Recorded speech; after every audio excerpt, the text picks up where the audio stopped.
ഞങ്ങളുടെ മകൻ ചെയ്തുപോയ തെറ്റിന്റെ പേരിൽ കാല് പിടിച്ച് മോളോട് മാപ്പ് ചോദിക്കാൻ മാത്രമേ ഞങ്ങൾക്ക് പറ്റൂ.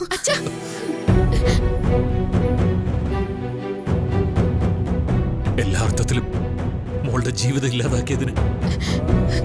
അച്ഛാ, എനിക്ക് ആരോടൊരു പരാതിയില്ല. ദേഷ്യം എന്നോട് തന്നെ. എന്റെ അച്ഛന്റെ ശ്വാസം എടുത്തവനെ എനിക്ക് തിരിച്ചറിയാതെ പോയല്ലോ. അയാൾ പറഞ്ഞതൊക്കെ ഞാൻ വിശ്വസിച്ചല്ലോ.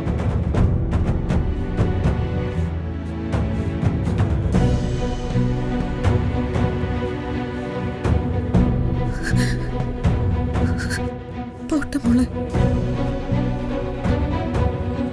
കുറ്റവാളിയായ അവനെ നിയമം ശിക്ഷിക്കും.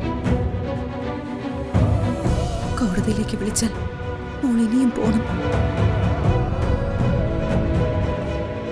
അമ്മയെ വിളിച്ചാൽ അമ്മയും പോകും.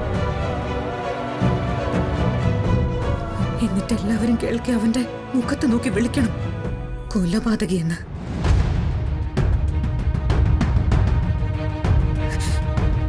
ജയിലിലിട്ട പോരാ, തൂക്കിക്കൊല്ലണോ അവനെ.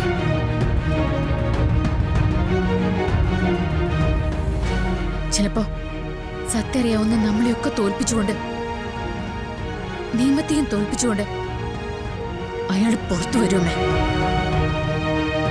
അങ്ങനെ വന്ന് അയാൾ മുന്നിൽ വന്ന് നിന്ന ഞാൻ അമ്മയോട് വാശി പിടിക്കും അയാളെ കൊല്ലാൻ.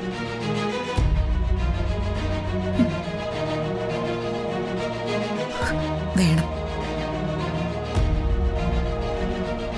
അങ്ങനെ സംഭവിച്ച നിനക്ക് വേണ്ടി അമ്മ അത് ചെയ്യും. സദാനന്ദേട്ടന്റെ ആത്മാവിന് അതായിരിക്കും അമ്മ കൊടുക്കുന്ന ബലി.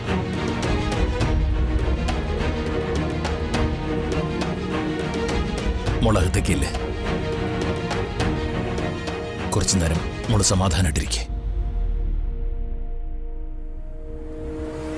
എന്തൊരു സാധുവായിരുന്നു എന്റെ അച്ഛൻ. വിവാഹത്തിന്റെ തലേ ദിവസം എന്നോട് പറഞ്ഞത്, നീയും നിന്റെ ഭർത്താവും ഒന്നിച്ചിരിക്കുന്ന മനോഹരമായൊരു മുഹൂർത്തത്തിൽ അച്ഛന് കണ്ണടയ്ക്കാൻ പറ്റണേന്ന്.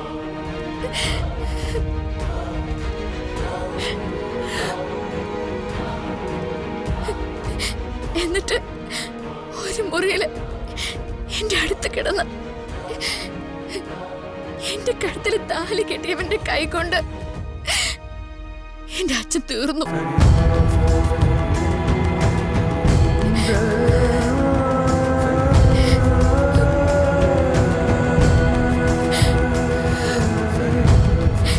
ശാപം കിട്ടിയ ജന്മം.